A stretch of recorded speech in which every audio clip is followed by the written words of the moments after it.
Чыңгыз Айтматов. Эркиндик бул жоопкерчилик. Кыргызстан маданияты. 1992 жыл. Номер 37 10 сентябрь. Кече эле түбөлүккө орнодук деп ааламга уран сала өкүм сүрүп келген саясий бийлик бүгүн изи жок. Арты кайрылуу болсун деген учур. Муну айтып турганым, дүйнөлүк тарыхдагы бир сапар бизди билсин дегенчелик көз алдыбызда далилдеп өттү. Коомдук турмушта бир гана нерсе түбөлүктүү болушу мүмкүн экенин, калганынын баарысы убактылуу көрүнүштөр. Өзгөчө саясий куш салып чапкылаган ар түркүн партиялар. Ал эми түпкү нерсе улут дегенибиз этнос, улуттук негиз, улуттук маданият, улуттук кызыкчылыктар, башка улуттар менен эп табышкан тиричилик, үзөңгүлөш жашоо экендигин далилдеди. Ооба, кантсе да 20-кылымдын аягында ар бир этнос өзүнчө мамлекет түзүүгө жан сала умтулганы бул процесстин кокус эмес экенин кашкайта мүнөздөп турган жокпу? Балким адамзаттын ушул түгөнбөгөн көксөөсү али көпкө чейин тарыхты жылоолоп, өз деген багытына буруп жүргүсү бардыр.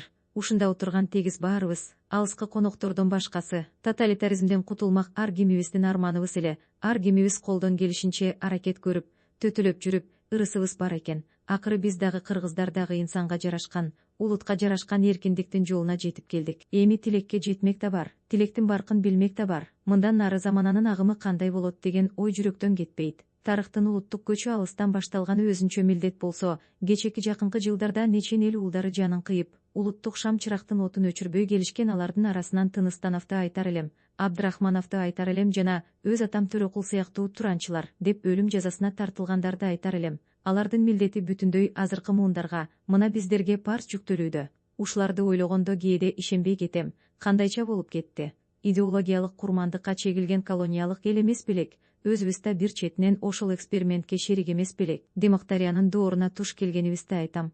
Империянын кыйрашына туш келгенибизди айтам. Мындай мүмкүнчүлүктөр балким пенде эмеспизби? Колдо бар алтындын баркы жок болуп сезиле калган чыгар. Бирок жүздөгөн, миңдеген жылдарда бир гана жолу жарык эткен жылдыздай элдин башына келчү насип. Эркиндик, улуттук эгемендик эмне деген керемет жагдай так өзүбүзгө буйруп келгенин айтам. Мындан ары биздин тарых энчибиз болуп саналып, бул дөөлөт буйрса, укум тукумга өтмө катар көчөр бардыр. Эми азыркы өнүгүштү айталы. Албетте, эркиндикти пеңсегенибиз торгойдун кой үстүнө жумурткалаган бейпилдиги эмес экени белгилүү. Антсе да империянын убагында мындай элек, токоч колду эле, азыр эмнеге жетиштик дегендей сөздөр айтылышы бышык. Көрсө, ар бир коомдук алмашуунун өзүнүн толгоосу, өзүнүн тозогу болот турбайбы? Алсак, революциялар тизеден кан кечип, максатына жетиш үчүн тапкүрөштүү элди кырса, инсанды өз пикирин, чындык сөзүн сүйлөтпөй зордук менен диктатурага баш ийдирсе, анын баары башыбыздан кечкен иш. Демократтык реформалардын тозогу, экономикалык чакчелекейде гуманисттик идеяларды терс пайдаланып, ортолук мүлктү талоон талашта, өкмөттүк бийликтин боштугунда, аны да көрүп келе жатабыз. Муну менен мен азыркы турмушта орун алып жаткан азыркы кыйынчылыктарды айтайын деген ниетим жок. Тескерисинче,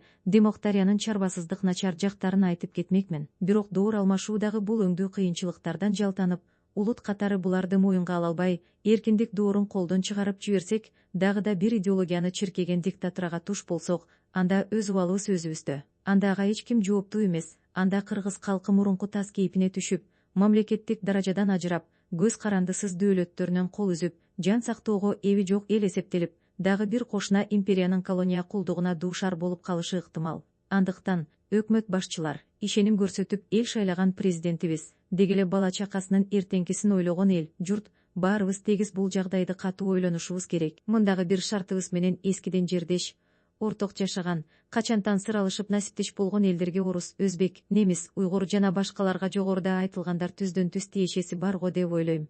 Мыкты орногон, гүлдөгөн Кыргызстан аларга да ошондой эле экен. Алар да турмуштун бүткүл тармактарына катышып, өз жеримдемин деп, республиканын гражданы катарында жаңыдан акер издеп, активдүү жашоолору зарыл. Бул маселелерге карата өзүбүздүн улуттук жоопкерчилигибиз жөнүндө бир аздан соң дагы токтолмокмун. Азыркы көңүлдөгү сырым мына ушундай учурда келечек кандай болот деп, кыргыз наамына тиешеси бар өкүлдөр туш тараптан жол тартып, эли жеринин кудуретине сыйынып, буйрук экен. Бүгүн ордулуу астанабызда жалпы кыргыз журтчулугунун тарыхта биринчи дүйнөлүк өлчөмдө баш кошкон жыйынына келип отурабыз. Биздин улуттук аң сезимибизди, намысыбызды, аброй-наамыбызды мынчалык болгонубузга мына туп-туура бир жыл болуп турат. Буйрсун, биздин бир багыбыз Кыргыз өлкөсү кандайдыр бир кандуу согуш, жер талаш, эл сүргүндүн натыйжасында эмес, бийик гуманисттик бийликтердин негизинде демократтык өзгөрүүлөрдүн аркасында эл аралык санга кирип, жалпы дүйнөлүк процесске кошулду.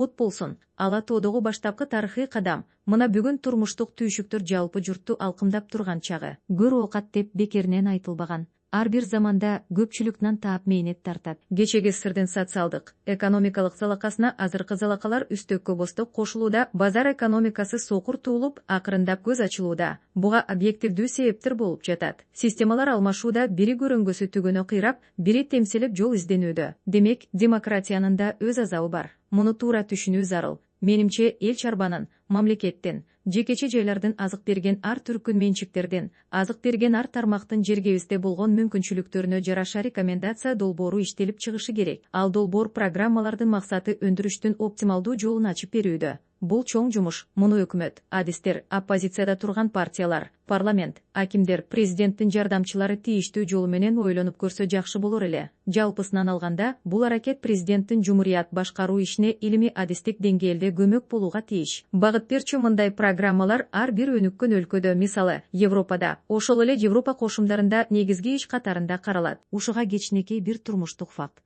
Өткөн күнү үйүмө бир жекжаатым келиптир. Жаш жигит жеке чарбакер болом деп, аксакал, дейт. Сиздин келгениңизди угуп жаап келдим. Мага бир чакан трактор, эскиси болсо да мейли, жана бир жүк машина таап бериңиз, дейт. Ой айланайын, тракторду мен кайдан тапмакмын, дедим айлам кетип.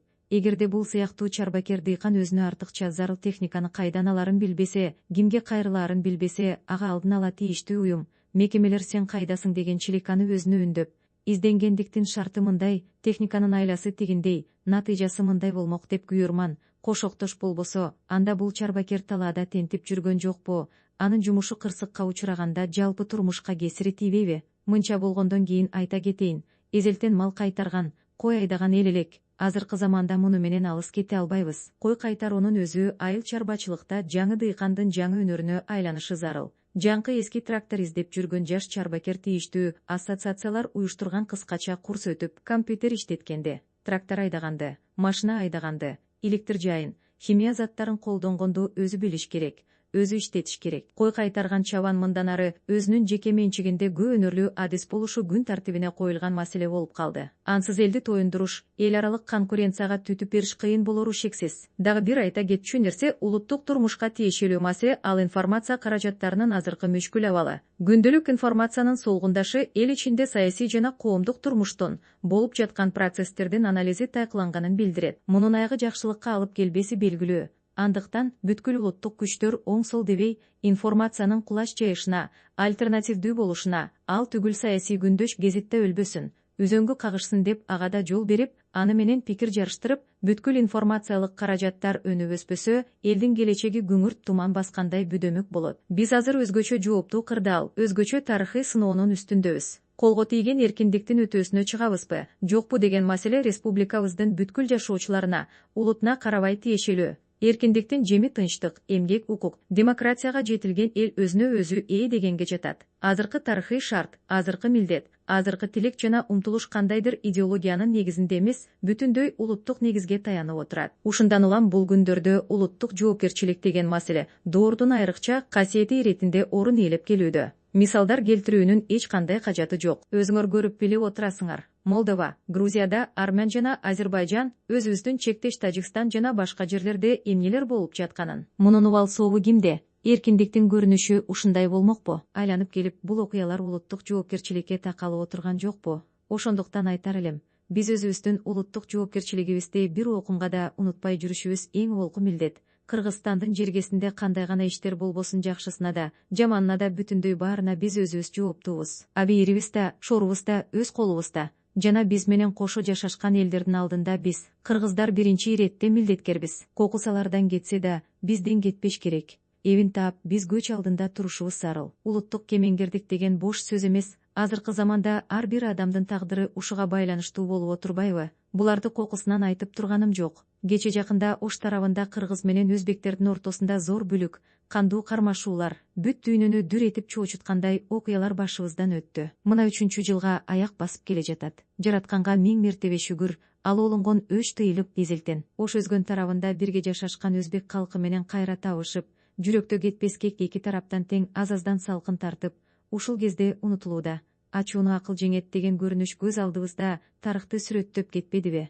бул иштерге кайрылып турганыма себептер болуп турат. Айрым бир кишилер кандайдыр максат менен, тактап айтканда, саясий коломтосуна гүл тартып, популист болмокто, көпчүлүктүн үстүндө, ал түгүл телевизордон айтышат экен. Бул Айтматов ортого түшүп, кыргыздарды өзбекке багынтып берди. Айтматов жөн турганда биз деген Манастын кыраандары, Кытайга да жеңилбеген, Россияга да багынбаган, Коконго да баш ийбеген, Ташкентке чейин чабат элек ушул сыяктуу кептер. Ооба, өзбек агайындерге кайрылганым чын. Ташкентке ошол кырсыктуу күндөрү бир эмес, 2 жолу жете барып, Өзбекстандын телевидениеси аркылуу бүт өзбек калкына сабыр тутуңуздар, кокустукка кийлигишпегиле деп, өз жерибиздин чатагынан жоопкерчилигин өзүбүз моюнга алып, кандуу кармашууларды өзүбүз токтотобуз деп убада бергеним чын. Өзбекстандын жетекчилери менен президент Каримовду баш кылып жолугушканым чын, пикирлешкеним, макулдашканым чын. Андижандын чегинде 10 миңдеген ашуун камданган өзбек жаатына алайдан атчан кыргыздар келе жаткан имиш деген кабарды угуп, алардын да барабыз, кыйратабыз, көрсөтөбүз дегендери аз эмес.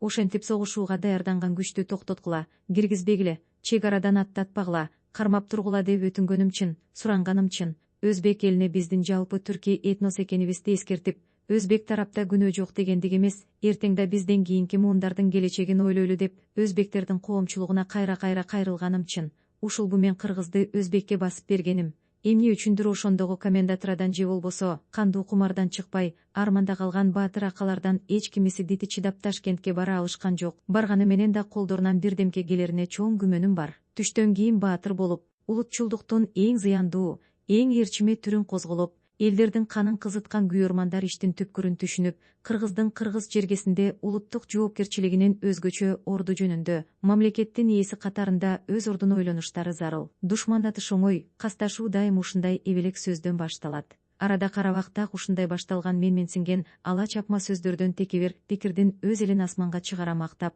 кошуна элди мыскыл түрүндө кордогондон. Этияттайлы туугандар, эл көзүнө жалындуу патриот болуп көрүнгүсү келгендер башка жол издегиле, башкача иш менен көрүнгүлө. Муну мынчалык айтып турганым, национал фашизмдин жугуштуу оорусу, көлөкөсү байкалгансый. Ан үчүн кандайдыр бир сырттан көчүп келген идеологиянын да кереги жок. Ал өзүнүн өзү калктын кыйналып турган кезинде, тигине сенин душманың деп өчүктүргөндөн келип чыгат. Өзбекте да мындайлар бар, кыргызда да мындайлар бар. Ал түгүл бул көрүнүш бир элдин ичинде уруучулук, жердешчилик культивацияланып, ар тарапка бөлүнгөндөн да башталат. Ошондой эрегишүүнүн, аңдышуунун, бийлик талашуунун түрү жүрүп отуруп, мүнөз эң түпкү максат болуп калышы ыктымал. Тажикстан бул жагынан көз көрүнүү мисал болуп турган жокпу? Этияттайлы туугандар, башка элдер менен да өз арада түпкү максат улуттун тагдырын, маданиятын, ишмердигин канткенде тийиштүү деңгээлге жеткирерибизди ойлойлу. Биздин бир жагыбызда залкар Казакстан, экинчи жагыбызда ошондой эле Өзбекстан. Чынында биз үрөндөш маданияттын өкүлдөрүбүз.